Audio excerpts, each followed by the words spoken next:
accept the motion? I'll move to accept the minutes. I'll second. Great. Any objections? No. Great. So the minutes are approved. Kathy, I believe we had public comments. No, but we do have two people or one person signed up for the action item number 1. Got it. Sorry for confusion. I apologize. Well, in that case, I think we move on to action items. Sam and or Stacy, you want to take it away? Yes, that'll be me. We're just to make sure everybody's caught up to speed. We are looking at the annual adjustment review for Fpdr 2, the benefit adjustment there, and Stacy will summarize sort of the issues that we will wrestle with, and we will ultimately have a motion and go from there. Can I ask something really quick? Is somebody texting him or seeing if he's coming on this or anything? So it's kind of a little different than showing up at a meeting. I don't know. He was planning on being here, right? He did say he was going to be here. And I don't have contact for him, so I don't know if anybody at FPDR does. But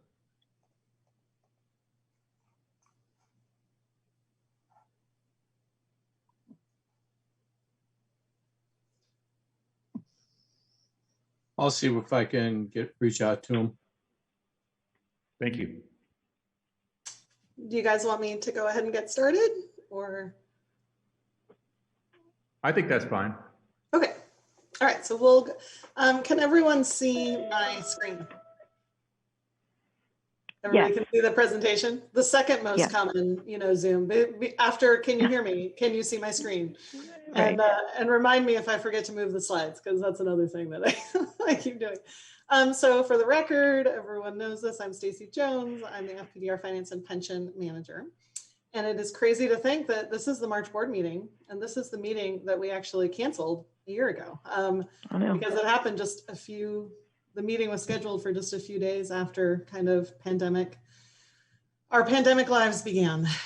So we wound up talking about this issue, the pension cost of living adjustment, in May last year instead of March, which means that if you feel like we just talked about this, which is how I feel every year, it has been only 10 months rather than 12 months since we talked about this, but it is time to talk about it again. So I'm here today to talk about the pension cost of living adjustments, or COLAs, for the upcoming fiscal year. All 4 of the current trustees have been through this before, so I probably won't go into as much detail as I have in the past, although some detail is required because it gets complicated. We have different complicated methods, and there's kind of a complex history. But if I skip over something, it's hard to remember this from a whole year ago. So please just let me know, unmute and let me know, because I have too many things pulled up on too many different monitors and I can't see the chat right now. So just unmute and interrupt me if you have a question and need me to stop. Or Sam can probably monitor the chat as well and interrupt me if there's a question that I need to pause and go over. So first, let's talk, as we always do, about the board's authority. We'll spend the first couple slides on board authority and the history of the cost of living adjustment. So remember, we have 2 kinds of beneficiaries: our Fpdr 1s, who are all of the folks who were retired or on long-term disability in 1990, and also their spouses, if they have since passed away. Their pensions are a % of active duty police officer pay or active duty firefighter pay. So there is not a role for the board to play in adjusting their pensions each year. Their pensions, per the charter, automatically adjust every July 1 to maintain the percentage that they have, which is based on their years of service, as a % of active duty firefighter or police officer pay. So their adjustments are driven by the contracts with the active duty folks. What we know right now for them, if you're interested, is that the current Portland Firefighter Association contract calls for a 1.6% cost of living adjustment on July 1st, 2021. So that's what our fire Fpdr 1 folks will receive. For police, their current letter of agreement includes last year's delayed cost of living adjustment of 2.9%. That they agreed in negotiations to delay until June 30 of 2021 rather than receiving it last year on July 1st, 2020. So we know our FPDR1 police folks will get a 2.9% cost of living adjustment, whether they'll get an additional second, and that's following no adjustment last year for the police FPDR1s. Whether they'll get a second adjustment for the current year, we don't know yet because PPA, Portland Police Association, contract negotiations are going on right now. And there is an unusual amount of uncertainty. There's always uncertainty around labor contracts and salary adjustments, but there is more uncertainty than usual because of the shortfall in the city general fund budget. But that's what we know right now. So we are planning on 1.6% for fire FPDR1s and 2.9% for police FPDR1s, with the possibility of more or less that we'll just keep an eye on. But that's what we know for right now. But what we're really here to talk about is the FPDR2s, who are the folks who have been retiring since 1990, because that decision is entirely up to the board, with the single limitation that the board cannot award a COLA greater than the COLA PERS gives its sworn retirees. And the maximum COLA that a PERS sworn retiree can get is 2%. So the city attorney's office has said that the FPDR board can award up to 2%. But other than that, you can do pretty much anything you want. The board can do pretty much anything they want, as long as it's not more than 2%. So what has the board done in the past? Some of you have lived through, maybe not all, I don't think anybody's lived through all of this history, but have lived through a lot of it. So let's spend just a couple of slides on what's happened in the past. But before we do that, we have to make sure everyone remembers what the different methods, the different COLA methods that either the board or PERS have used in the past. So let's just kind of hit those quickly. And again, just give me a shout if I'm not making sense or going through something too quickly. But the old PERS method, which was what was used through July 1st, 2013 by both FPDR and PERS, that method gave everyone inflation, which was defined by the CPIU, the Consumer Price Index for Urban Consumers, up to a maximum of 2%. But retirees got to carry over excess inflation in years when inflation was more than 2%. And then they could use that carryover to bring them up to 2% in years when inflation was less than 2%. So that meant that, most people got 2% most of the time under that old PERS method. But folks who retired in a low inflation environment before they'd had a chance to build up that carryover bank would get less than 2%. For example, under the old PERS method, anyone retiring this year would get less than 2%. So we'll talk about that more as we go along here. The new PERS COLA method is the second method that we've talked about in the past. That is the method that PERS has been using ever since. They've used July 1st, 2014 and every year since then. And this method is the result of reforms that the 2013 Oregon legislature put in place as they were subsequently modified by litigation in the Oregon Supreme Court in 2015. So what that method looks like is it's a blend. For the percent of someone's service that was accumulated before October 2013, which is when the legislature made the change to the PERS COLA method, it is the old method, CPIU up to 2%. But after October 2013, it is a blend of 1.25% and 0.15%, depending on the annual benefit amount. Folks just get the 0.15% on the portion of their benefit that's above $60,000 a year, and that $60,000 is not indexed to inflation. That's the new PERS COLA method. And then we get into the two methods that the FPDR board invented. Because when the PERS COLA changed in 2014, the FPDR board discontinued doing exactly what PERS does and has not done what PERS has done since then, and has not ever used the new PERS method. That said, the two methods that the board has used, which I have totally uncreatively called modified PERS 1 and modified PERS 2. People say I'm pretty creative for a finance person, but not in this department. I haven't come up with any catchy slogans for these. If anybody has ideas, let me know. But both of these methods are really kind of riffs on the new PERS method. They're very related to the new PERS method, but they're more generous in different ways to kind of deal with concerns that the FPDR board has had about some elements of the new PERS method. So and the methods are pretty similar to each other. So in modified PERS 1, which is the method that the FPDR board used in 2016, 2017, and 2018, it's exactly like new PERS, except there is no 0.15% on amounts above 60,000.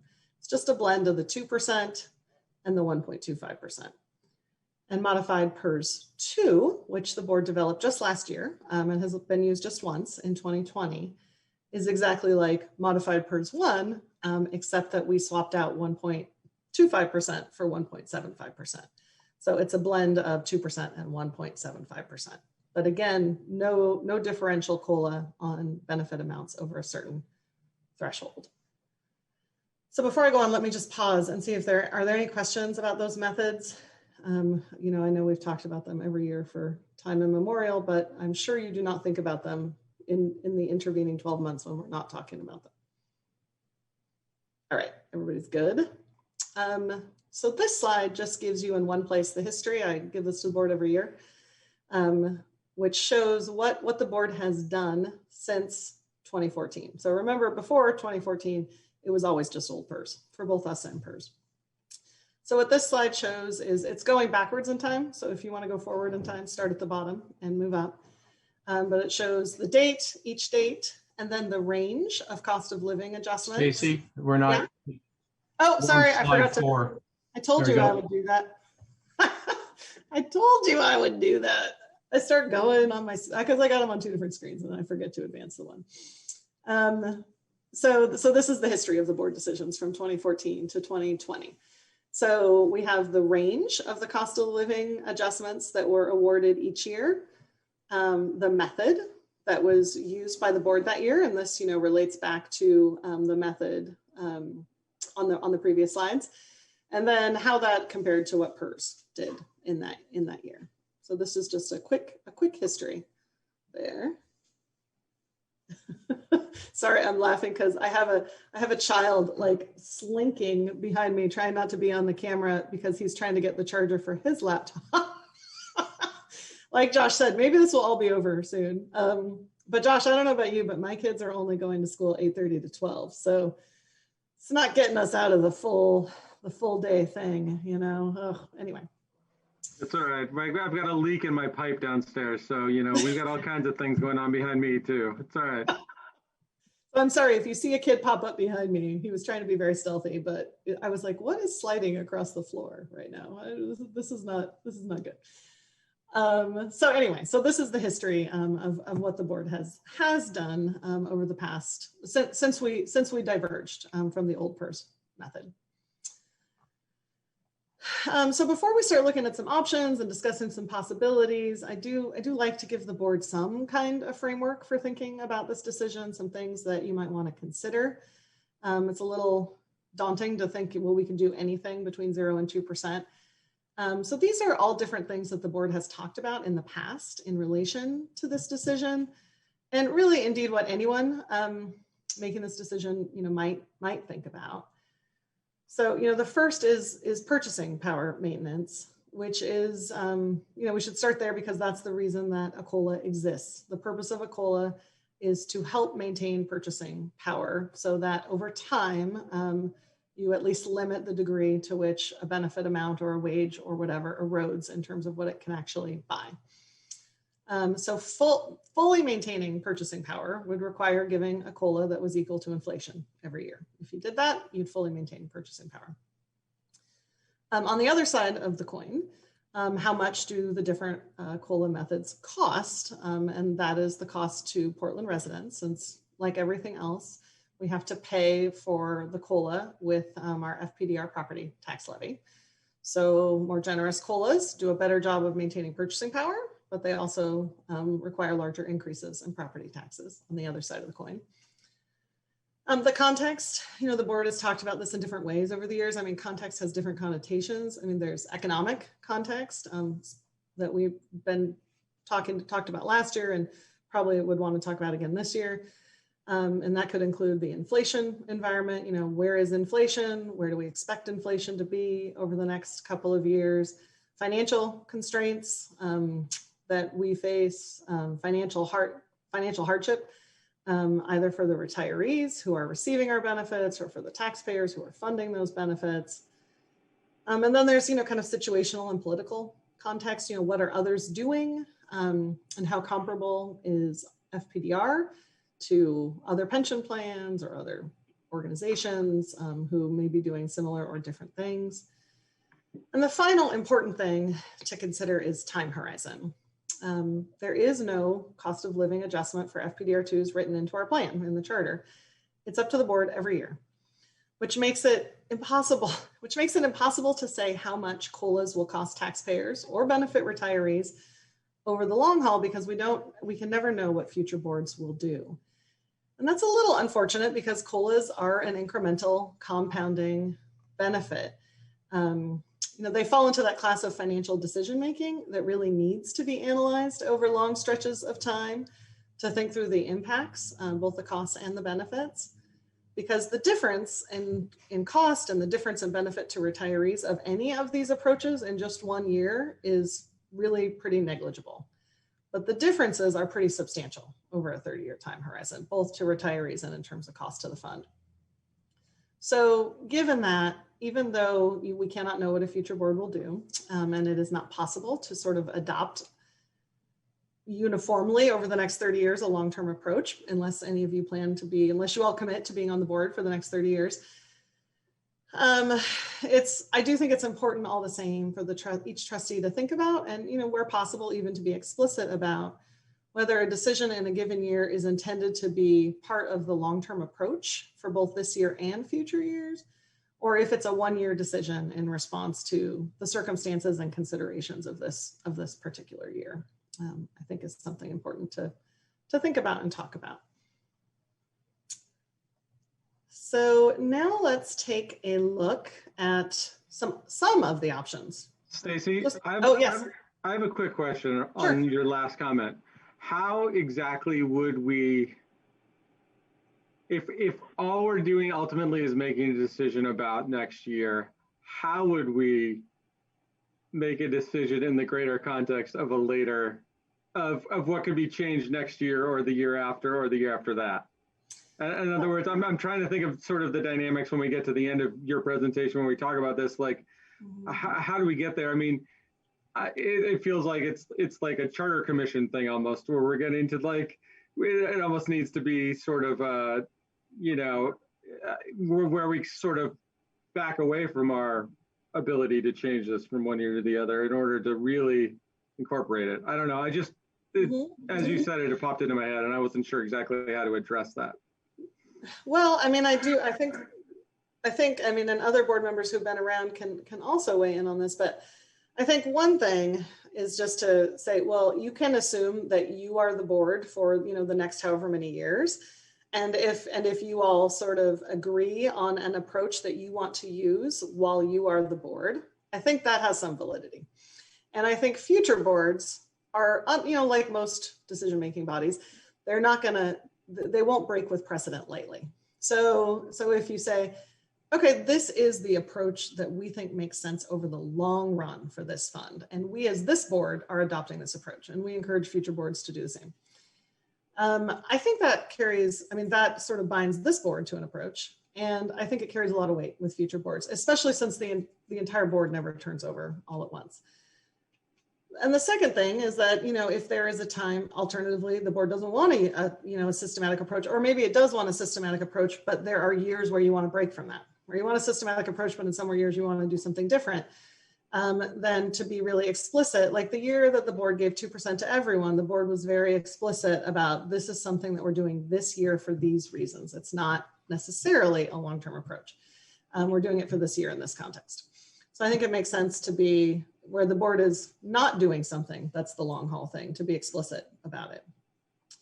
And the third thing is, it's always within the board's purview to consider whether this is the right way to make the COLA decision. You have no choice right now, because that's how the charter is written. There is a charter commission going on, and I suppose that it's within the board's purview to say, hey, we recommend that a certain COLA approach be built into the charter, which I think is kind of what you were talking about at the beginning, Josh. There are pros and cons to that. You then tie future boards' hands in ways you may not wish to. Or maybe that is what the board wants, but I don't know if other board members have thoughts on that question. I think you stated pretty well what my impression of it was, is that we'd like to have a logical concept of what we think seems equitable and appropriate, you know, for the time that we're on the board collectively or individually. And there may be, you know, individual years where the economic circumstances are such that we feel like breaking from that temporarily seems to be warranted, but we don't want to be considering that change to be a precedent for future years. But that's my understanding of what feels logical. I agree with that. The one thing that I think is missing from this conversation is a lot of the facts. Some of the stuff ends up being emotional. It's hey, somebody didn't do some really good homework on this. I mean, I have all kinds of information that leads me to believe that we should go for the 2% every year, because there's so much background, which I can go over, and I probably will by the time we get done with this. But to just try to think we're going to make a good decision today with the information that's been presented to this board, I don't think is a good idea, just because there's more information out there other than, hey, we just need to get this over with and make it easier in the future. I get all that, but I think we need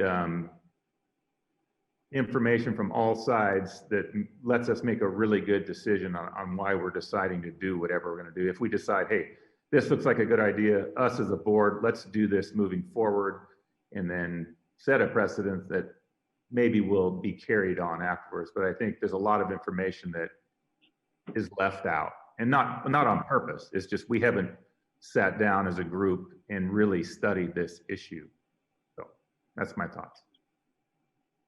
Well, I'd be happy to hear the rest of what Stacy has to say about it, and then if you want to share some particular thoughts on things that you think haven't come into discussion that probably should, we can hear those. And then if we feel like we've got enough to make a decision today, great. And if we feel like we don't, then I guess we can postpone. That's the nice thing about the schedule, is you guys always leave us enough time to deal with it in the next meeting if we need to. And I know we've done that at least once before. Does that sound reasonable? That if we take that approach to hear the rest of this formal presentation, and then to open up for other input that other people might have before we. Yeah, I'm fine with that. I didn't mean to start that whole discussion with my comment or with my question, but yeah, I think that makes sense to me. I mean, I'd much rather have everybody be comfortable that they have all the information when making a decision, even if we somehow end up disagreeing on what the ultimate decision is.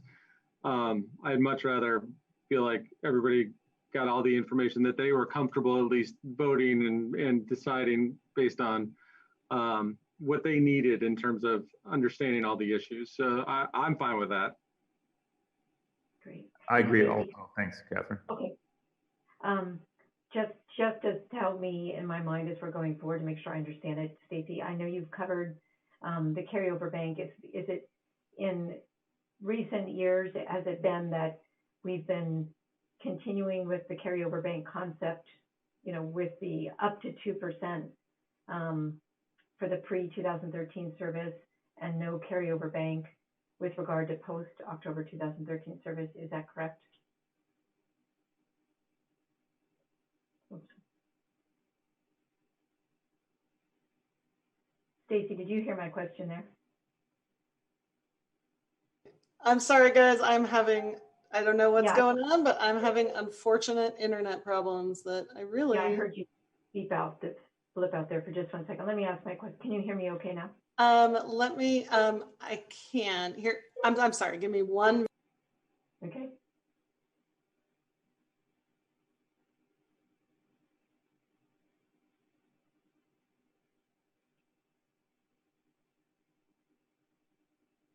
There's no active call. All right, I'm sorry, folks. I'm having unfortunate kind of internet problems. So I was just kicking kids off. We never have those problems, but I have had them twice on the board meetings. All right, I'm sorry, Trustee McCobb. No problem. That makes sense. Problems that some of us don't have to deal with that you do. So my question was, I just want to make sure to understand that in recent past years, have we continue the process of a carryover bank with the up to 2%, you know, kind of continue for the pre-October 2013 service, and no carryover bank with regard to post-October 2013? That's a really good question this year where inflation is less than 2%. So yes, we have, but it hasn't mattered because inflation has been above 2%. Okay, and that was my second question then, but I see that you're getting to it shortly, so you can just get to it at that time. If I see you're talking about the 2020 inflation coming up here shortly, if you could remind us of maybe what inflation has been in 2018 and 2019, just for recent relative perspective, that'd be helpful when you get there. Sure, absolutely. Okay. All right, and now let me go back. Let's hope that I have no further internet problems. I'm sorry, folks, for that delay. And then let me know if you can see the presentation again. See if we can make that full screen. Oh, shoot. Sorry, guys. Having to hop in and out of this. Is causing some problems. But let me just pause again and say, so the CPIU, and of course there are different indices for the Consumer Price Index. The CPIU, which is what PERS uses, is 1.74% for 2020. And then here at the end, let me hop into a spreadsheet, although Josh may have it at his fingertips, although he's more likely, Chair Harwood is more likely to have the CPIW at his fingertips. But at the end, Trustee McLeod, I can hop into my spreadsheet and look at the CPIU, which is when we have used an index, we have always used the CPIU, which is for urban consumers, rather than the CPIW, which is for wage earners. And I can let you know what the CPI has been in past years as well. Yeah, it's basically been between 1% and 3% essentially for the last almost decade, but it's bounced around. It's gone outside that maybe once or twice, but not a lot. So it's right. It probably, I haven't looked at it recently, but it probably averages somewhere close to roughly 2%. But that we can discuss some of the reasons why that is later during some of our deliberations around it. Okay. All right. So we will come back to historic inflation. And I'll just kind of quickly then move on because I know there are lots of things that you guys want to talk about.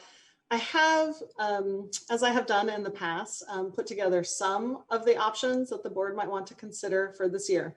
Of course, remembering that the board can do anything between nothing and 2%, but that is an infinite number of options.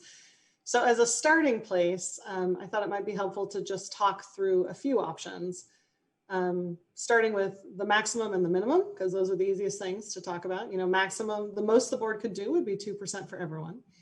The least the board could do is nothing. We don't have negative COLAs. Can't take any money away from folks. So the board did choose the maximum option in 2019. That's the only time that I know of that the board chose the maximum option. And the board has never, to my knowledge, chosen the minimum option, has never done nothing. Another option is inflation, which the board has also never used, has never just used inflation, but of course inflation is always discussed in the context of the COLA, since the COLA is, you know, it's some attempt to keep up with inflation. But in most years, inflation is above the 2% cap. So the board has not ever just chosen an inflation option, again, to the best of my knowledge. And well, I know they haven't. Another option is the old PERS option, which we have, which we just talked about what that was. What that would look like for 2021 would be 2% for everyone except the current year retirees. And here we get into the carryover issue Trustee McLeod raised, which is that current year retirees, which would include that whole crop of retirees from August 2020 and January 2021, they don't have any carryover from prior years to bring them up to 2%. Everyone who retired before this fiscal year, so everyone who retired before July 1st, 2020, has carryover to bring them up to 2%. Current year retirees don't, so they would get, under the old PERS method, they would get 1.74%, which is inflation this year. New PERS option, so this is what PERS is doing right now and has been doing ever since July 1st, 2014.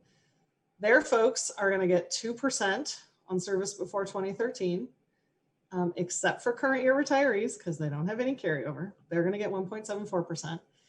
And then on the percent of their service after October 2013, they're going to get that blend of 0.15% and 1.25%. So for our group of beneficiaries, if the board did that, on July 1st, 2021, the range of COLAs our folks would get would be 1.44% at the low end and 2% on the high end, depending on both the service timing and the benefit amounts. So you should, I think, bear in mind as we look at these three options, new PERS, modified PERS 1, and modified PERS 2, that everyone who retired before October 2013 gets 2% in all three of those scenarios. So we're really, and then everyone who retired after October 2013 gets their own unique individual COLA based on service timing, and also in the new PERS method based on their benefit amount, on the percent of their benefit that is above $60,000 a year. Modified PERS 1, the method used by the board in 2016 through 2018. It's exactly the same as new PERS, but there's no different rate for the benefit amount above 60,000. Just throws out that 0.15%. If we used that this year, folks would get anywhere from 1.56 to 2% as their COLA on July 1st, 2021, just depending on service timing. And then the modified PERS 2 option, the option used by the board last year in 2020, exactly the same as modified PERS 1, but swap out 1.25% for 1.75%. And then our group of beneficiaries on July 1st, 2021 under this method would get COLAs ranging from 1.74% to 2%, depending on service timing. So I think when you want to, since new PERS and modified PERS 1 and modified PERS 2 are more complicated, and they are related to each other and probably most usefully thought about in comparison to each other, let me just explicitly compare those three methods. 3/4 of our beneficiaries are going to get 2% under all three methods, because 3/4 of our folks retired before October of 2013, or their spouses did, if their retirees have since passed away. So when we're looking at differences in those three methods, we're really looking at differences for those who retired after 2013, all of whom will get lower COLAs than the older retirees under all three of these methods. Current year retirees are going to get even less because they are only getting the CPI up to 2% and they don't have any bank. So that really drops the COLAs that the new retirees are going to get under any three of these methods.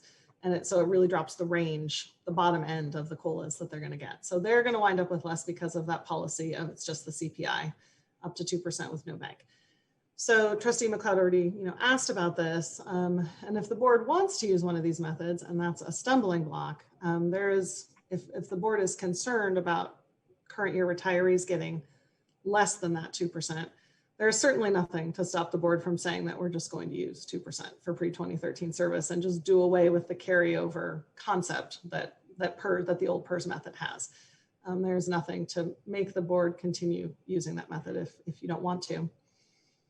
And then the final thing to point out in comparing these three methods is that those with post-2013 service, who also have annual benefits over $60,000 wind up with even lower COLAs under the new PERS method. And that is the vast majority of our post-2013 retirees. 85% of our folks who have retired since 2013 have benefit amounts over $60,000. And they're not just a little over $60,000. You can see that the median benefit for that group is $88,000 a year, and the median annual pension benefit for current year retirees is $96,000 a year, at least for those who have retired so far in the fiscal year. So the new PERS COLA it impacts a lot of people, and it impacts them to a significant degree. It's not just a minor change for those folks under the new PERS method. I show you guys this slide every year.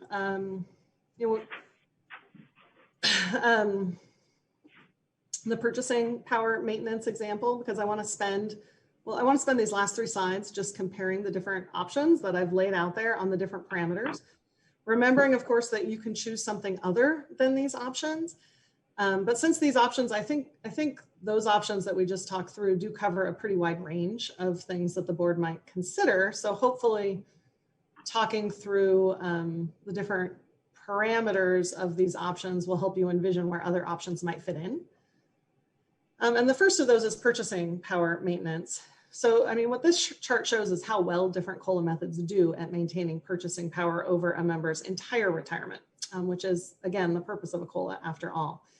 So it starts in year 0 with the median benefit of our current fiscal year retirees, which is just shy of $8,000 a month. And then the green bars show over the 30 years, that is the median length of retirement of an FPDR retirement, what they, given a certain inflation assumption, which we'll talk about in a minute, what would they need their pension to be at the end of those 30 years to be able to buy exactly the same number of things as they could buy at the beginning of their retirement?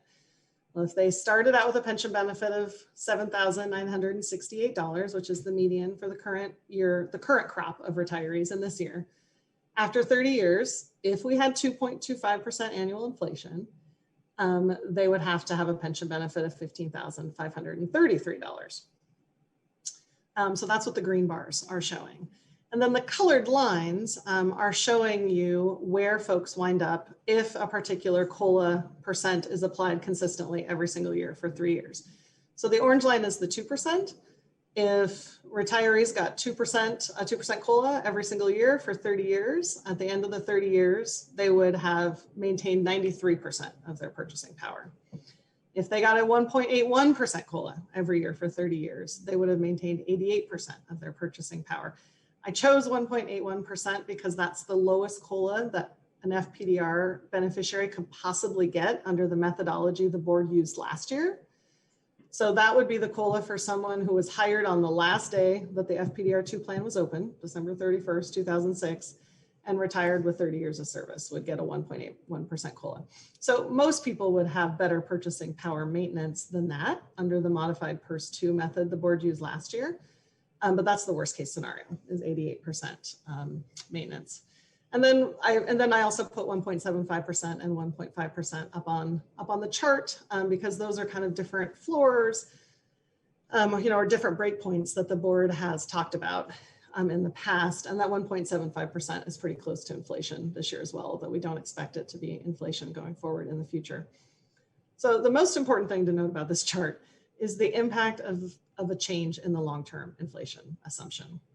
We adopted a new long-term inflation assumption after the experience study in last fall, and that is 2.25%. But before that, we had been using 2.75% as our annual inflation assumption. So with a 2.75% annual inflation assumption, which is what was on this chart last year, a 1.5% COLA will only get you to 69% maintenance at the end of a 30-year career or a 30-year retirement. And now it gets you to 80%. So you see how sensitive this is to changes in inflation assumptions. And of course, it's impossible for any of us to know what inflation will really look like over 30 years. I mean, this is as educated a guess as we can make. And it is the adopted assumption by the board. Let me just pause because I don't want to just ramble on if there are other questions folks want to put out right now before we look at these last couple of slides.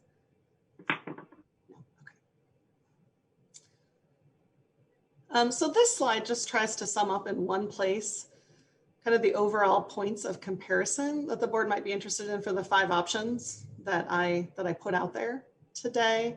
So you could see them all in one place. Those options are running across the top as the columns. So, the first issue is what's the lowest cost of living adjustment and the highest cost of living adjustment any FPDR beneficiary would get under these different options. There is no range for the first 2 options because that just gives either 2% to everyone or 1.74% to everyone.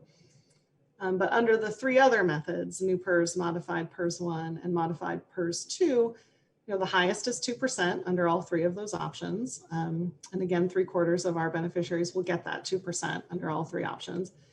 But the low end of the range runs from 1.44% for the new PERS to 1.74% for the modified PERS 2. And again, remember that that bottom range is much lower than it would usually be because inflation was less than 2%. So if we use that method of, that means that those folks who are current year retirees are really dragging the range down because they're not going to get 2% as part of their service blend. They're going to get a blend of 1.74 and something else, depending on the method. So that's dropping the bottom end of that range significantly on those last three options. And again, you know, that could be resolved by the board just saying everyone gets 2% if that's what they want to do. The average increase on July 1st, again, there's no average for the first two options because everyone's just going to get the same thing.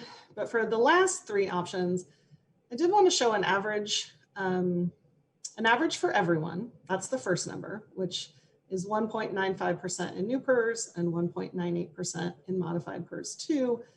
But I also wanted to show the average for just those with post-2013 service because they're the ones who are impacted by the variations in those three methods. And there are so many pre-2013 retirees that they just drag up, you know, the average and it gets very noisy. So if you look at just the group who is differentially impacted by those three methods, their average increase is 1.8% under new PERS and 1.92% under the modified PERS 2 method. Pension maintenance after 30 years, you saw the graphic representation on the previous slide, but it's summarized again here. You know, and just a few things to point out again, for the last three methods for the pre-2013 retirees, it's the same as 2% for all. Because again, 3/4 of folks are going to get that 2% under those three methods anyway. So they're going to be at that same 93% as if you gave 2% for all. But for folks who retired after 2013, it's going to vary by individual because everyone gets their own personalized COLA. So we have the worst that it could be, you know, for someone who entered the plan on the last day the plan was open and retired after 30 years. There's some other assumptions built into that new PERS one on the bottom end of 64% that I can go into if anyone is interested. But that is it varies for the folks who have retired since 2013, the purchasing power maintenance. And then finally, there's the cost of the fund for just the 1 year, for just fiscal year 21-22, because again, this is a 1-year decision. And the place that the COLA is funded from is the Fpdr tax levy. So the most expensive option is the 2% for all, which is about $2.5 million. The least expensive is inflation for all, which is about $2.2 million a year.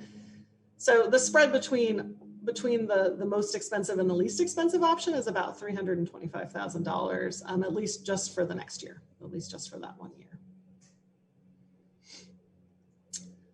Very last slide. I thought, and I haven't done this before, but I thought it might be useful for the board to see each of these options for a typical individual, like a real person, since the previous slides are talking about averages and totals and ranges, and they're kind of summarizing and aggregating everyone. And maybe it's useful to take some typical individuals and show you what they get under each of these methods. So I actually wound up picking 3 real retirees. These are real retirees who, of course, we won't share their names. Casey, I think you need to change the slide again. Oh, shoot. This is a flaw in the way I do my presentation in PDF and my speaker notes in PowerPoint. Sorry. Thank you, Josh.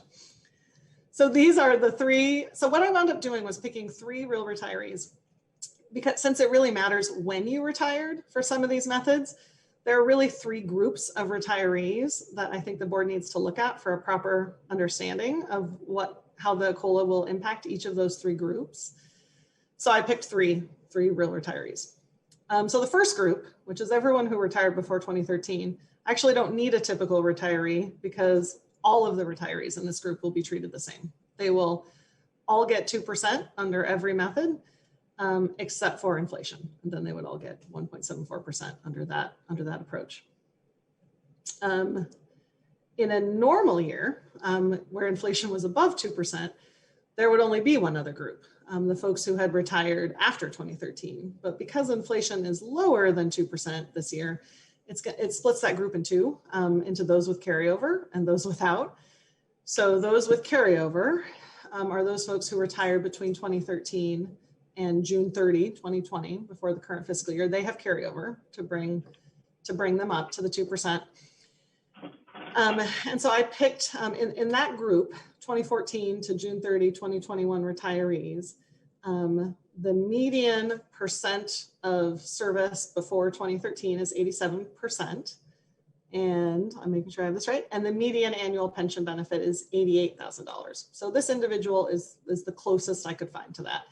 He has an $89,000 annual benefit and 86% of his service was pre-2013. And you can see that for him, his new PERS, his COLA under the new PERS method is 1.84%, and under the modified PERS 2, it goes up to the 1.96%. And then that brings us to the last group, which is current year retirees. And in this group, at least so far in the current fiscal year, the median percent of service that they had before 2013 is 74%, and their median annual pension benefit is $96,000 a year. So I found someone right on the money on this one. This person is exactly at the median on both of those parameters. But they don't have anything in their carryover bank. This is their first year of retirement. So they're stuck with that 1.74% on their pre-2013 service, unless the board wants to change that.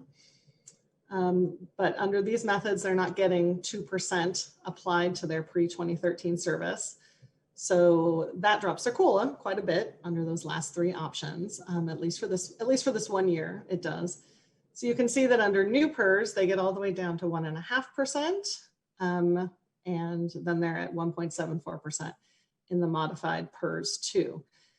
And in, of course, in both of these post-2013 groups, these last two groups, these folks are also in the new PERS being impacted by the percent of their benefit that's over $60,000 as well. So I thought it might be useful to see the actual COLAs that 3 real retirees would get, and 3 real retirees who are at the median within their different groups, so that the board can parse apart a little bit the different impacts of the different methods on the different groups of retirees. And that is all that I have to share today. I mean, I hope that some of this is useful to think about, and I hope some of this data is useful to think about the decision that you're all called upon to make every year. But now I'll turn it over to the board, and if there are other questions I can answer or attempt to answer, I'm happy to do that. And I know you guys want to discuss this. Any questions for Stacy? I do have one just quickie question, and that is with regard to the methods that we've applied in the last few years. I don't think it's come into play before, but do you recollect in any of our discussion whether a bank for the post-October 2013 service was anticipated? Like in the same way that you've got this kind of maximum 2% with a bank, if in the years where it's lower or higher to apply when it's lower in the other years. Had we discussed or contemplated anything similar for the post-October 2013? I'm assuming no, but I just want to No, not that I recall. Have we ever talked about having like a carryover bank on the post-2013 time? Not to the best of my memory. Okay, that matches my recollection, but I just kind of wanted to make sure I had all the prior method parameters in my head before we started more discussion. No, I appreciate it. And I will go, and I'm going to go pull up, I'll stop screen sharing and pull up the COLA data that you asked for as well, Trustee McLeod. Anything else for Stacy? Kathy, you mentioned there's at least one person that wants to testify.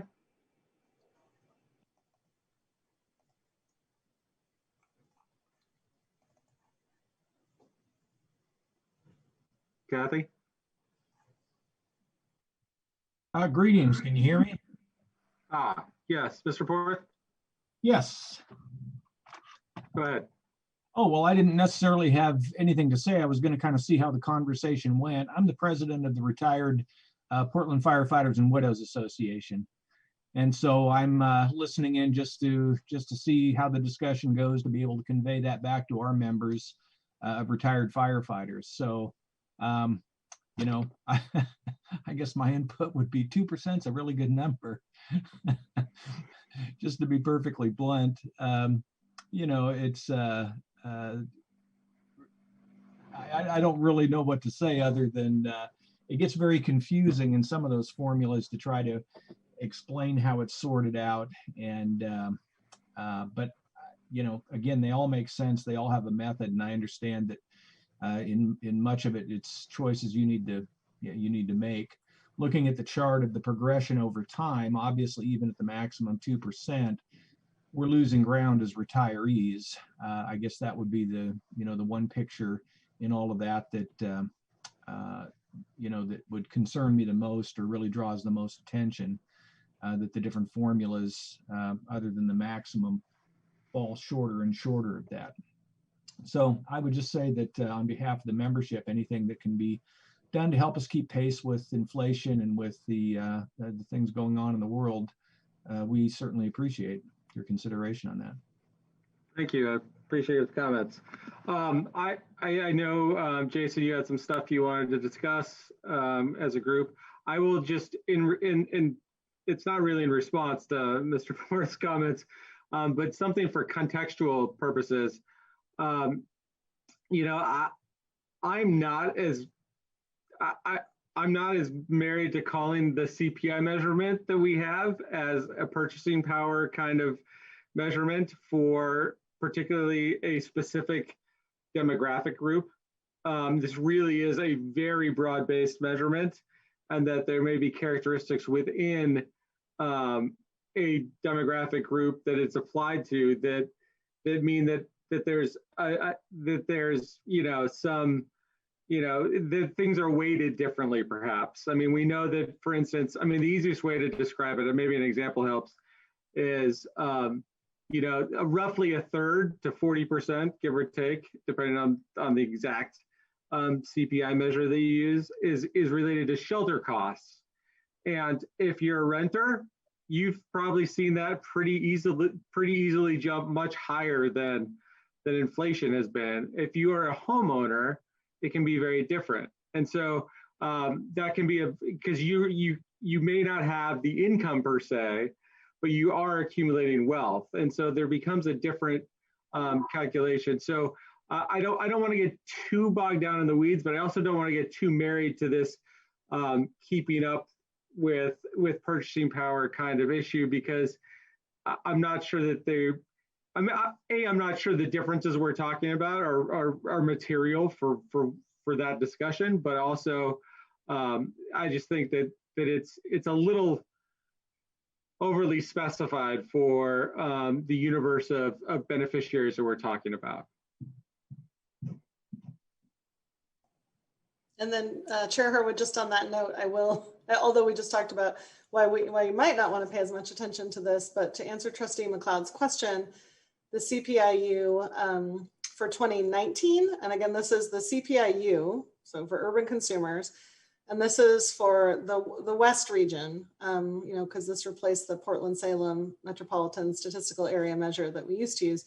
In 2019 was 2.69%, and in 2018 was 3.35%. And I have it going back further than that for the CPIU. And I suspect Chair Harwood has it going back a long ways for the CPIW, if anyone is interested. Can you tell me the 2018 again? 2018 was 3.35%, and 2019 was 2.69%, and then 2020, 1.74%. And that is the measure in the way that PERS uses it, because also you can look second half to second half, annual. There's a bunch of different ways, but that is the way that the way PERS looks at that measure. And Catherine, you had some questions about the bank. The bank is actually described in our administrative rules. And after this, I guys can send you a link to it, or at least just the excerpt from the administrative rules. And it's 5.4.05 Part B. And I'll send you that with an email, or if you want to show you on the screen right now, it's a few paragraphs to read, but it does describe the bank. Okay, but then again, Sam, to the best of our knowledge, that has not either needed to be or has been applied to any post-October 2013 service, correct? The way it's worded, it does not make a difference for 2013 either way. It's been an administrative rule, and there is nothing in the rule that gives us a date. Okay, thank you.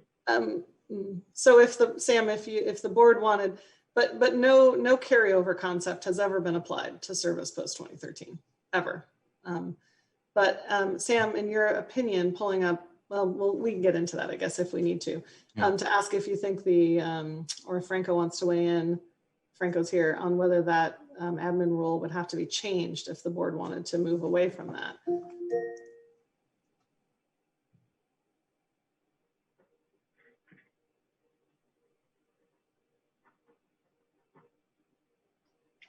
About some stuff here, and I don't want to put Franco on the spot, is that maybe a little bit of homework for us to do, is to flip that out and we can share it with everybody and we can talk with Franco and see how it applies to the situation.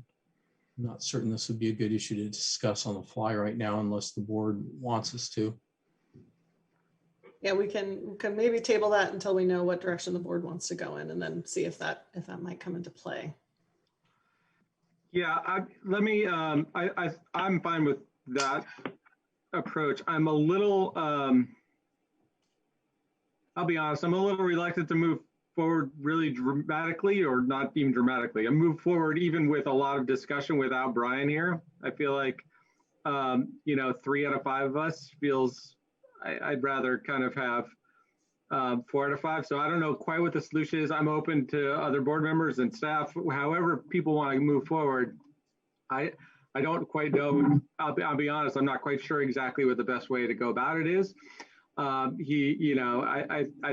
like to have more people here rather than fewer, and I'd also like to have everybody hear all of the discussion. So I'm open to however people want to move forward, but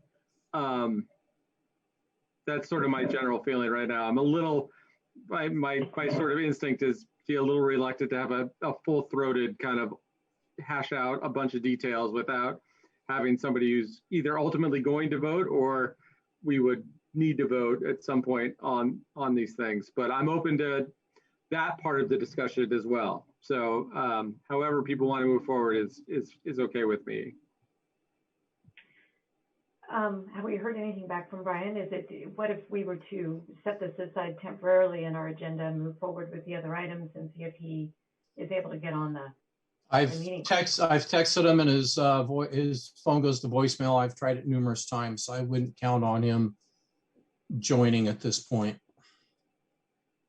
He did respond to my email saying that yes, he was going to attend with that. So, because my stuff, when we're done with this, won't take more than 10 minutes. So you're not buying a whole lot of time.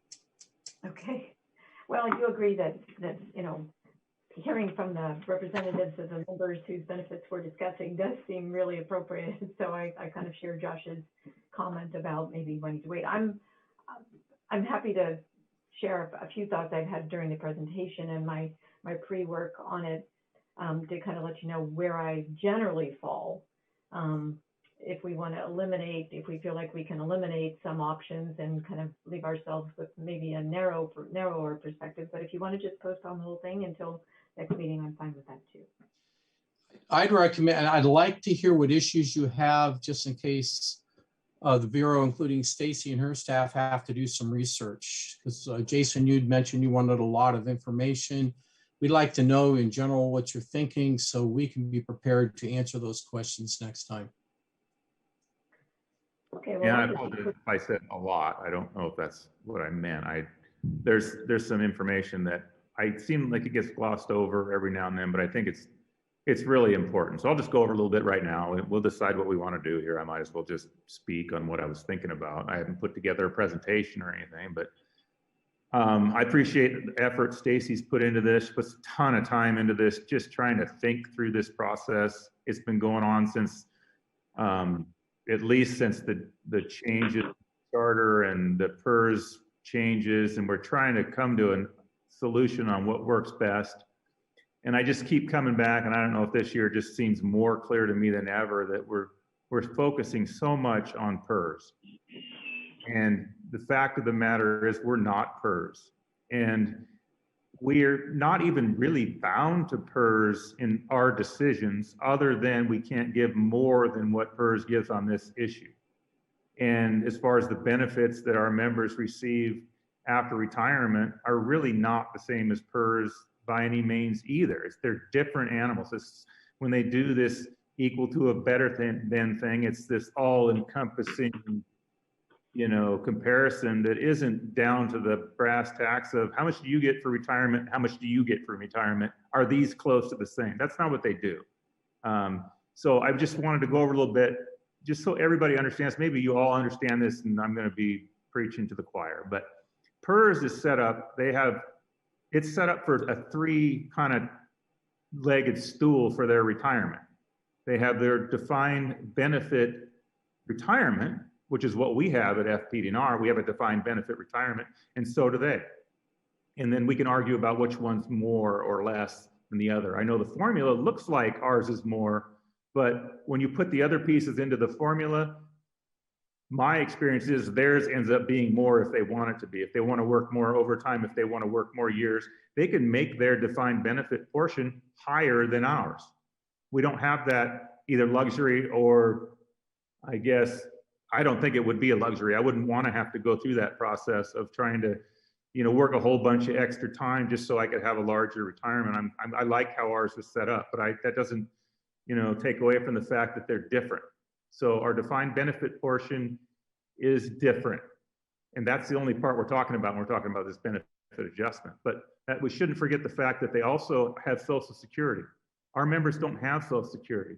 Social Security is usually benefit adjusted every year by the federal government too. Sometimes it isn't, but it is. I think it is this year.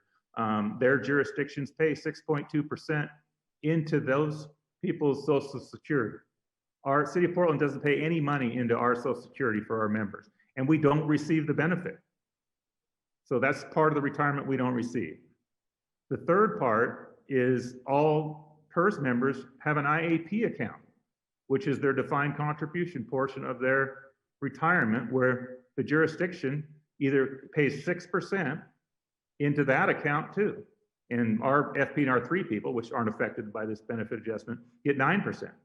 But our FPDR 2 people, no IAP for any of us. So we didn't ask for it, but the fact of the matter is we don't have one.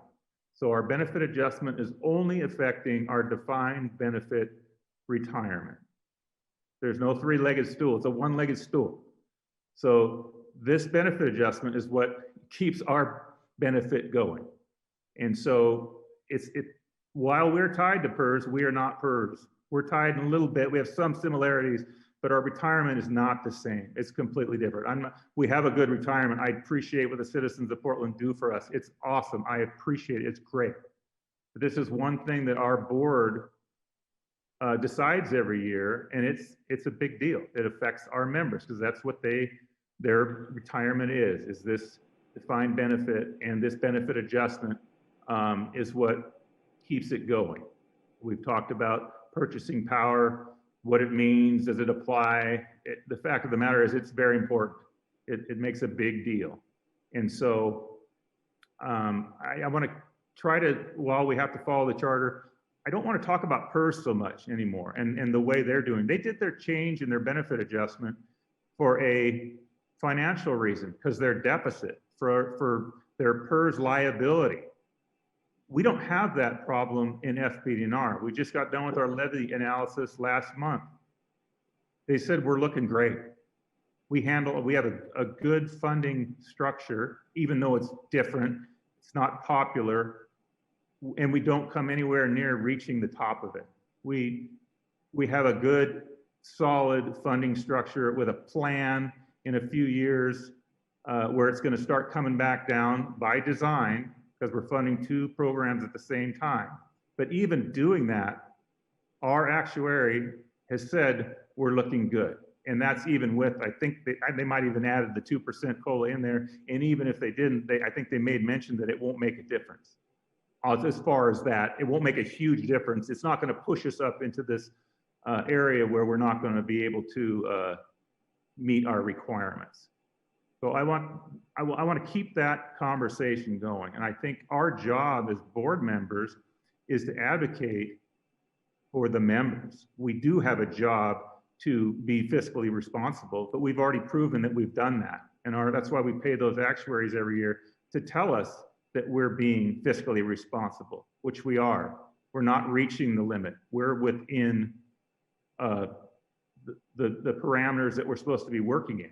Now, next year or 2 years later, they come back and say, well, we got a problem, then we deal with it then. But right now, we're looking good. That's what the people that we pay are telling us. So our job is to take care of our members. That's what the charter says. We're supposed to be there for them and make good decisions, and good decisions for the city, which we're doing. So I'm advocating for 2% for those reasons. And I'm not going to tell you how to vote. You're going to make your own decisions, but I want to make sure that you understand all these things, and how they affect our members and how we're not PERS. We're different than PERS. We're good. We have a good system. Our FPD and R2 people, our FPD and R3 don't have the same benefits we do, and we'll be addressing them someday. But right now we're talking about FPD and R2. So, and I also have when we start talking about treating our retirees differently, our FPD and R2 members, it doesn't make sense to me. I know PERS does it because the rules that they made and the statutes that are there requires them to. They're bound by what their statutes say. Our charter says we just can't give more than PERS, which our own attorneys have said that means we can't give more than 2%. So I think we can give 2% to everybody in our group who's under FPD and R2 and still meet our requirements. So I just wanted to say that. I feel like I've said a lot of that stuff in different parts here and there over the years, but I wanted to just, during this meeting, make sure that everybody understood where I'm coming from on this. So thank you. Any questions? No, this is Kathy, and Jason, I thought you made some really excellent points. In fact, 2 of your 3 were the points that I'd written down for myself, which is that I do think it's important to recognize that the whole new PERS methodology with its $60,000 cap break point and the very low COLA threshold on the post-October 2013 years of service is all budget driven for them. And that's not the budget of this program. This program, as you said, your next very good point was that the budget for this plan and this tier is not an issue. And the recent long-term levy financial forecast use a 2% COLA in their forecast, and they show an extremely low risk of failure in the upcoming years, despite the dual, plan pre-funding and pay-as-you-go funding that's going on right now. So I think those are really important points to make. The differences between the plans are real. It's not the job of this board at this time because it requires charter changes by the city to change the benefits themselves. But, it is a fair fact to note that this is the one area where the board can influence the decisions and help maintain, well, we won't call it purchasing power, but we can call it, maintain cumulative CPI impact, where we've got an ability to do that. So I think you made some very good points. And I would say that my bias is toward the upper end of these things. So if I were to suggest changes that I would feel comfortable with, it would be, maybe the same as we did before, like 1.75% or the actual COLA for the post-2013 service and 2% for all the prior, or up to the maximum of 2%. I'm leaning that direction. So in terms of reducing options that we as a board might want to consider, I'd like to take off the table some of those, anything related to the new PERS methodology per se, some of that stuff. I just don't see a need to do that either. I do have a question for Stacy that came in, where I'm looking at your summaries on page 7, and you say the old PERS option is 2% for all except fiscal year 2021 retirees. I'm assuming that, again, that really this means no more than the current year's CPI, which is the 1.74%. So if we were going to try and tie it to the current year's CPI, but with the bank in place, and that's how people get to 2%. That's one thing. It sounds like Jason is just proposing just 2% across the board without really thinking about what any kind of pre-existing bank would have been. Yes, I'm not in terms of your question, yes, I mean, on 7, when it talks about on slide 7, when I talk about 1.74% for 2021 retirees, if we were doing what the FPDR board used to do and what PERS used to do, then that's what would happen, is that everybody would get 2% except for the folks who retired this year, because they wouldn't have any of that carryover. And yes, and I don't know if it's really my place to say something at this point, but to Trustee Lyman's point, that historically the board has talked about the COLA in the context of comparison to PERS, because for so long the FPDR board did exactly what PERS did. And then there's just been kind of an annual, shuffling around, trying to readjust and look at, all of this ever since then. But that Trustee Lyman is absolutely right, that there is no legal reason that the board needs to continue to remain tied to a PERS method in any way. Okay, so if I were going to be suggesting making a formal recommendation for discussion, I've heard Trustee Lehman say 2% would be his recommendation. Mine would be that the current year's CPI, but not more than the cumulative 2% using the bank. So that sounds like a old PERS methodology, if I were to say that. Okay, so Trustee, can I just repeat that back to you, Trustee McLeod, to make sure that I understand? That it sounds like you're proposing the old PERS option, which would be CPIU up to 2% with carryover, which means that everyone would get 2% except for the current year retirees, who would get the CPIU, the 1.74%. Correct. Which is the method that we used prior to 2014.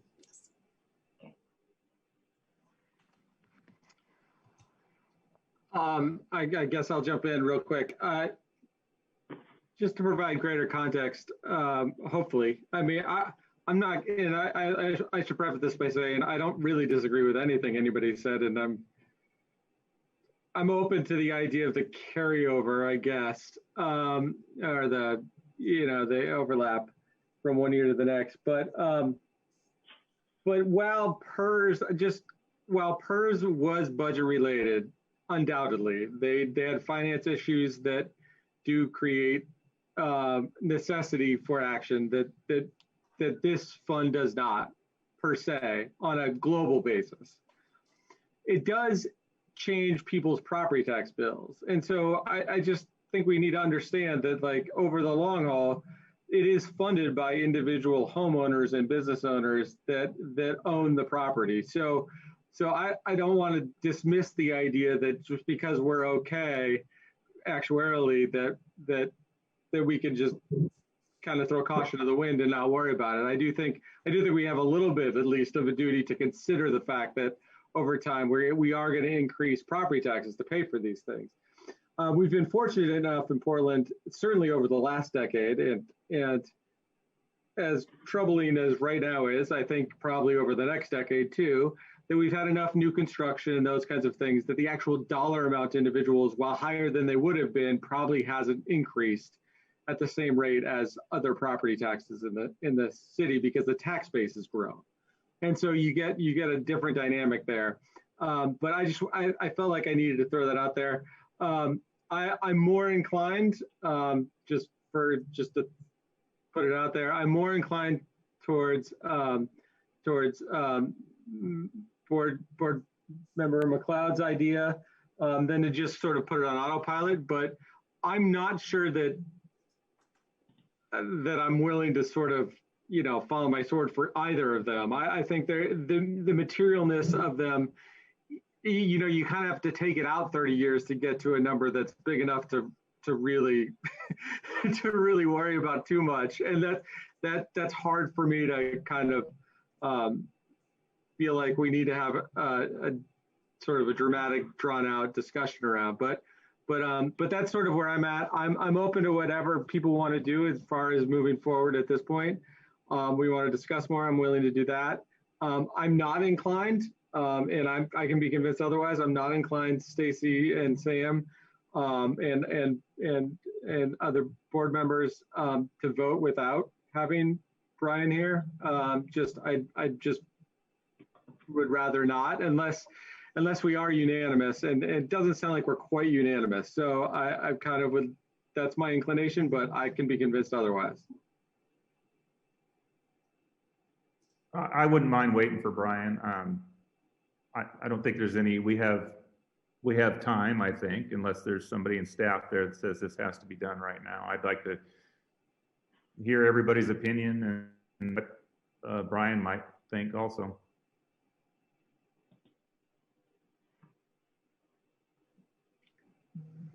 Sam, you're muted. Okay, sorry about that. No, I agree. It'd be a good idea for Brian to come in so you get the full view of both the elected and the citizen trustees for the viewpoint and to get your discussions further. I'll try to pound on Brian to make sure he attends with next one, and I'll put the importance on that for him. One thing to quickly look, if you're looking in the chat, Don Porth threw in a note considering Social Security and stuff. So I thought you'd like to look at that as part of his testimony with that. So, I mean, if Josh probably take this away from you, but I think unless any of you have any questions or any specific needs of Stacy or our staff, we'll go ahead and park this discussion till May. And Jason, this was on the May agenda. We always assumed it would take 2 months to do this. That's why we put it on for 2 months. So we're right on track. We don't have to have the decision made typically until June 31st, or Stacy'd probably like a little bit earlier so she can code stuff. But I say, by the end of May is probably the best time to have it, give her some time to do stuff. Yeah, we have, there have been several years where, including last year, where the decision wasn't made until May, and that is certainly not a problem. I just want to make sure if there's any information that the trustees want me to bring back in May, if there's anything you're missing, anything else you want to know, whether you think of that now or later, please let me know. Otherwise, I'll just, you have the presentation kind of as it is, and then I'll assume we're just going to pick back up with the discussion when Trustee Hunziker can be with us. But if there is anything that is not in this, that you don't already have, that you want to have to make this decision, please let me know now or later, and we'll make sure you have that in May. Thank you. I thought it was very complete. Every time you do this, you think of something else and add a little bit more in. So I think we do get a lot of very good historical information and illustrations. All right, so I guess we're at least semi-unanimous. It seemed to be unanimous about holding it over. So let's move on then with the agenda. I think we've got an informational item from Fpdr staff. Stacy, summary of expenditures. Yeah, for the expenditure report, I won't take up too much time. I always like to point out one thing to you. It's like grab bag.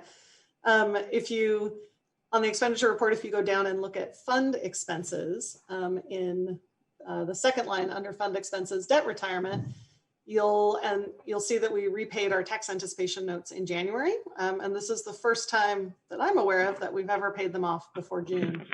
So it's just kind of an unusual thing for us. And you might recall that we decided to structure, I and the city debt manager decided to structure the notes for repayment in January instead of June because of the volatility in the muni market when we were issuing those notes last summer, because it only makes sense to pay them off later if we're making money, and we weren't sure that we would be making money this year. So that's kind of an unusual thing in the expenditure report. And the second thing I do think is kind of worth the board knowing about is that if you look at under revenues, on the second line under revenues at taxes, and you look at the year-to-date total, you'll see how much we have gathered up in taxes, and we've received about as of the end of January. And when we sent you this report, February hadn't closed yet, which is why it's just through January. We've received about 94% of the taxes that we had budgeted, which is really close, or maybe even a little bit ahead of the historical trend for that time in the fiscal year, by January close in the fiscal year. So that's the kind of thing that warms my heart, because it is a really great sign that delinquencies and compression are not worse than we planned for this year. So that's good news. So I would just point out those two things. But if there are other questions, let me know. Stacy, where were the tax anticipation notes? Oh, sorry. So if you're looking at, let me pull it up. So if you go down to fund expenses, so if you're in the chart, not the graph, but the table below the graph, and you'll see kind of under mid-level classification, you'll see revenues, personnel. Well, here, why don't I just screen share it? That probably makes more sense. You'll have to see my Excel version, and it's probably. Oh, it might not be on my, I just have the one page. Let's see.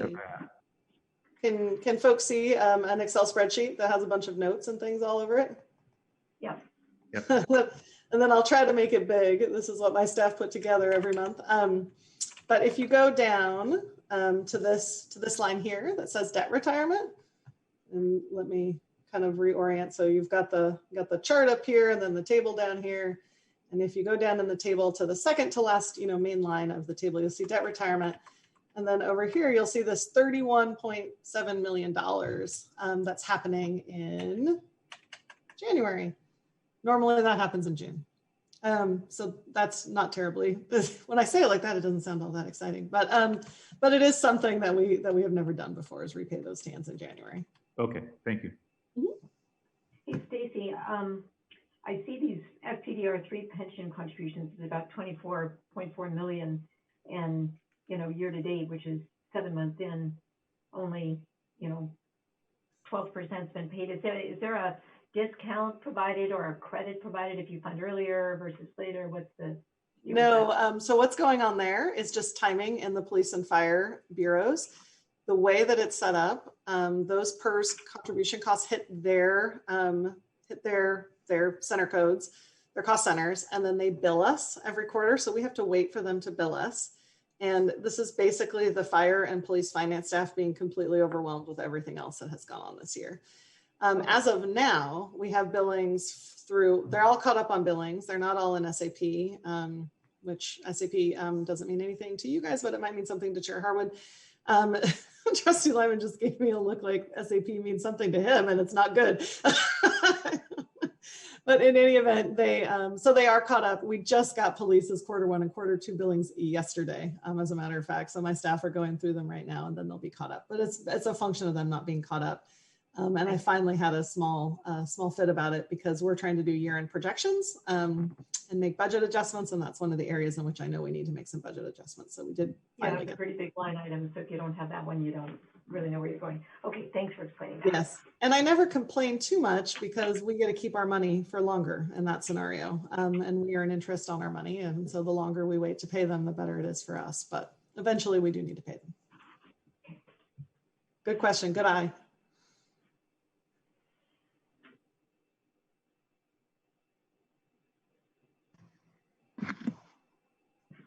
Okay, anything else for Stacy and Sam? Anything else for the good of the order? Discussion, anything? Yeah, I've got a couple things to go over here. The first one was, Stacy, can you kill your screen? Anyway, so the first one was to answer Jason's question, what is happening with the fifth board trustee position? Give you a little bit of background. In Elizabeth's trustee position ended December 31st of last year. It has to be approved, it has to be every time the position is up, the mayor, per the charter, it's solely the mayor's responsibility to select a new trustee with that. And the mayor can delegate that off to a city commissioner, which is Joanne Hardesty. She's the one that we work through if we need contact up into the city council with that. So you all got a copy of the letter from Commissioner Hardesty, I believe in November. And I have been looking for putting out feelers for people from the public, because the commissioner wanted to look to the public versus having sort of the networking that has previously filled the citizen trustee positions. I've did a lot of search for her. Her staff has searched, and it hadn't materialized in any candidates. And so Commissioner Hardesty's doing a new approach now to search out more possible candidates to do that. I have no control over the process, although I can help try to do some of the research for it, but it falls solely to the mayor and Commissioner Hardesty to get this done. And I have applied appropriate pressure continually to both. And she recommitted to me here that they are going to up their game here to search for a new trustee. Again, she wants somebody from the public, not through the normal channel. Just a little bit of background on some concerns is, I think Catherine, David Doherty, Justin Delaney, and Elizabeth Fouts have all had some association with Standard Insurance Company. I am from Standard Insurance Company, so she wanted a total refresh to get a new public orientation to looking for somebody that can join the board. And so that's part of the impetus behind it. So process is taking quite a bit of time. Best I can do is apply pressure, and I've been doing that to get it going. Thank you. It's always been nice to have someone with legal background or degree on the board to think of things from a perspective that the rest of us, we all have our unique biases from where, you know, our work expertise is, or our affiliations is an effort being made to, as she's looking out into the broader citizen community, to look for someone with some legal background, or not necessarily. It's the charter requires somebody with either disability or pension or financial background. There's nothing said about legal. I know it's always been nice to have, because we've had, since Justin's been on here, an attorney on the board. It's been nice to have. I'll go back and relay your request to her and pass that on.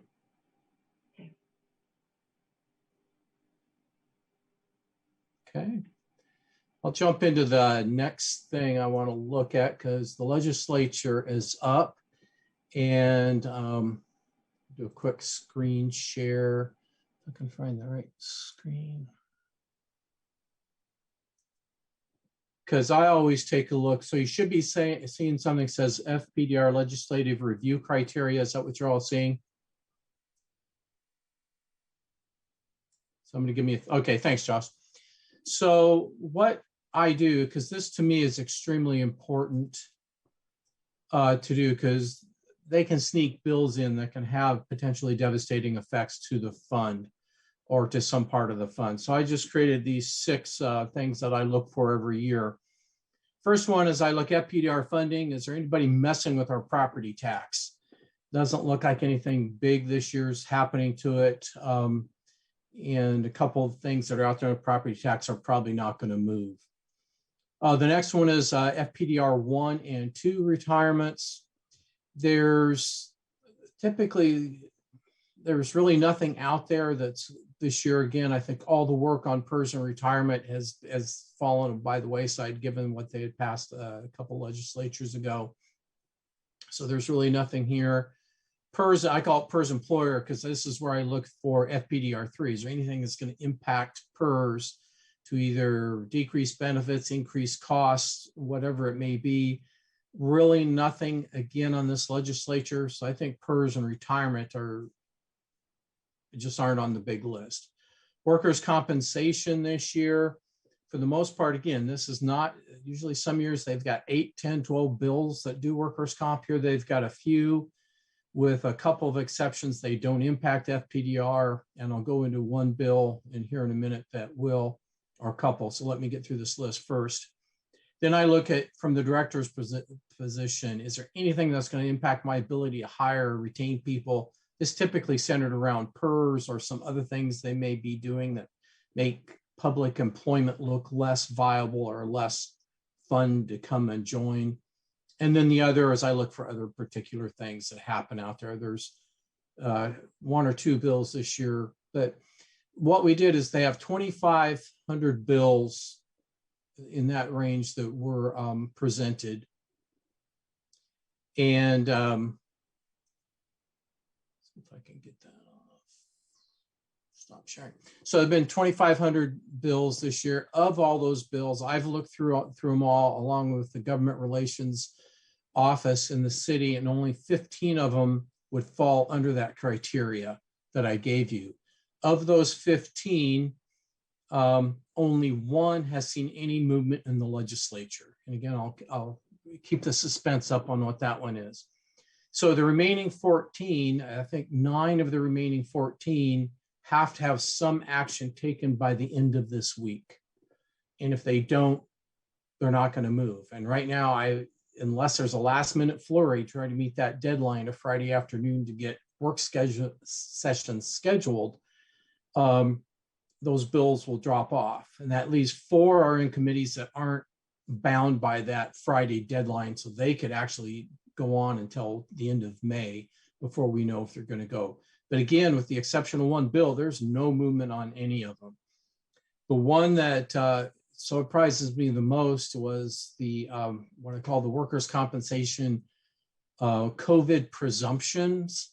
They wanted to basically put in the COVID presumptions, which are very similar to the rules that we had passed last year, and make it part of a statute and cover all essential employees in the state.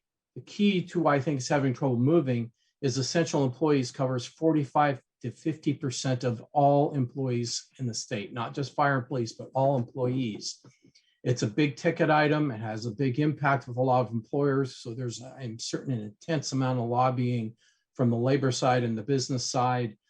And unless there's a breakthrough, I don't know if it's going to go through. Kim and I were talking there, and it was sort of thing, it's almost too late to do the COVID bill. It should have been passed a year ago during the special session, but it didn't make it because COVID's declining quite a bit. Unless there's another spike in it, you're not going to see that many people take advantage of it. Okay, so the one bill that is going to go through, I'm 100% certain, it only has one target. It's only going to affect one organization in the state, and that's Fpdr.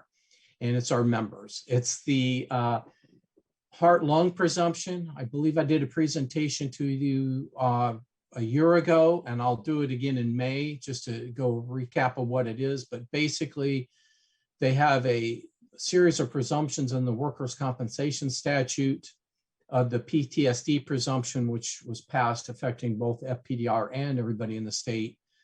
But this would be one that's been available, I think, 20 years or more for all other employers in the state, but the city of Portland. It covers heart and respiratory issues, heart and lung issues. It has that higher, clear or convincing presumption standard, which is what we had talked about when we talked about the COVID bill. And we have some heart and some lung stuff covered in our presumptions. It's not as extensive of a list, and it's the lower level of presumption. So that I think is being voted on in the legislature this afternoon. I'll double check, or the House, and I'm 100% certain it will pass, then it'll move over to the Senate. I did testify to the Management, Labor, and Advisory Council from Workers' Comp, also in front of this House committee on this bill supporting it. I did ask for 2 amendments to do some cleanup. Both amendments were written and passed. So again, there's no obstruction or contesting of this bill. It will go through. And if there's anything else, we'll know in May a lot more of what does and doesn't go through, because we'll have passed a couple of deadlines by May. So any quick questions on that? Okay.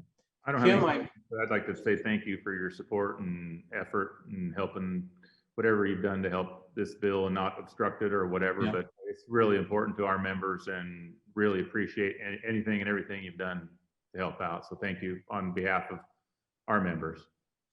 Welcome. So jump in so we can get this go. Kim, you're last here. You want to do a quick review on the COVID claims here? All right, let me unmute there, and yeah, thank you. Just quickly. Certainly since March, we've had the influx of COVID claims. Sam sent you a email and some graphs in February that showed a real spike in the number of claims filed in November. I am happy to report that we've kind of returned to a new COVID normal as far as the number of claims that we see. And most important for all of you to know is that with the number of claims that we filed, we've only had 54 that were actually positive, and we've had no COVID deaths. Our members have recovered well, which is, I think, foremost of importance for us, that they recovered well. For those who have had COVID, we have a member who is suffering some of the long-term effects of the coronavirus.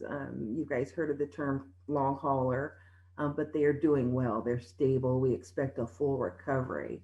So I think that's the best news, is that the members who have contracted COVID have recovered well.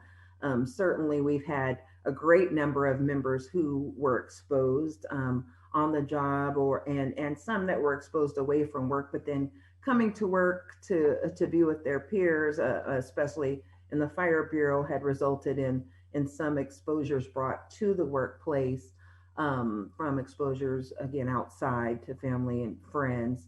But most of the exposures were on calls.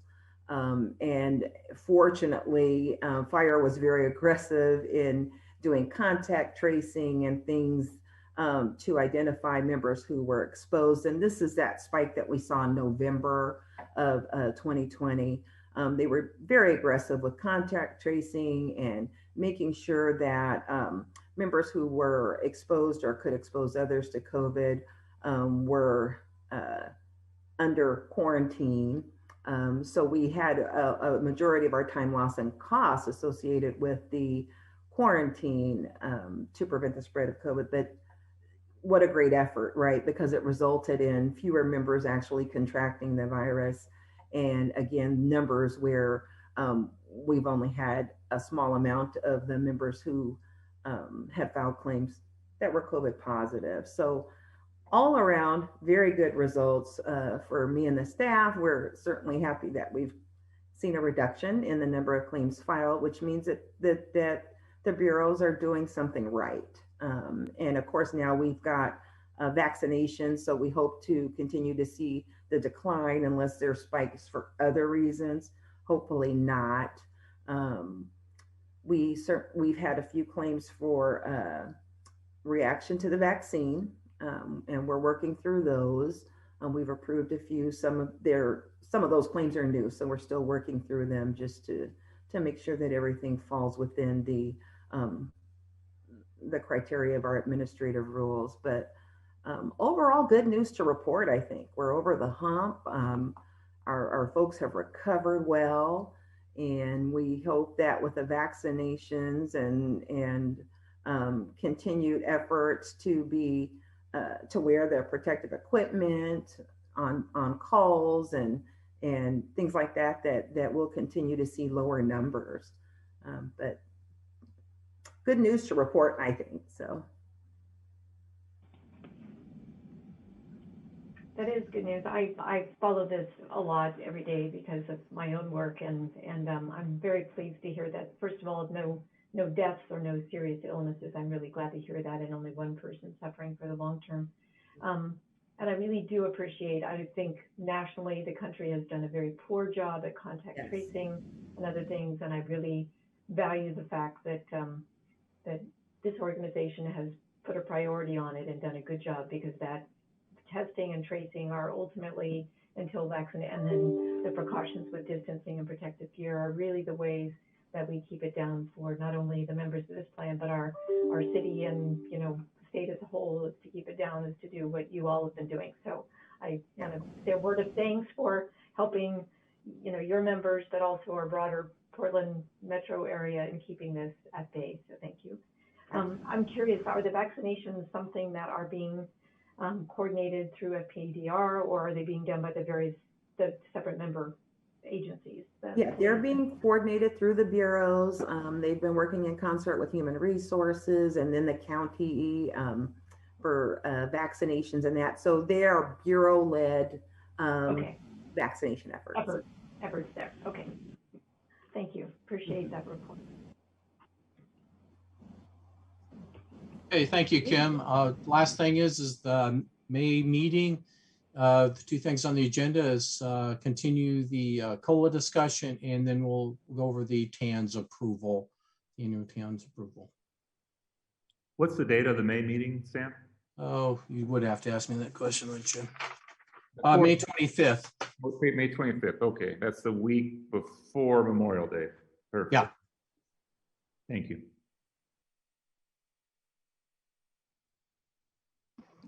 All right, great. Anything else for the good of the order? Is everybody ready to adjourn? Thank you, especially Stacy, Kathy, and Sam for your comments, and Trustee McLeod and Trustee Lehman. I appreciate it, and we will adjourn until, as mentioned, May 25th. Thanks, everybody. All right, take care all. Everyone, bye. Bye.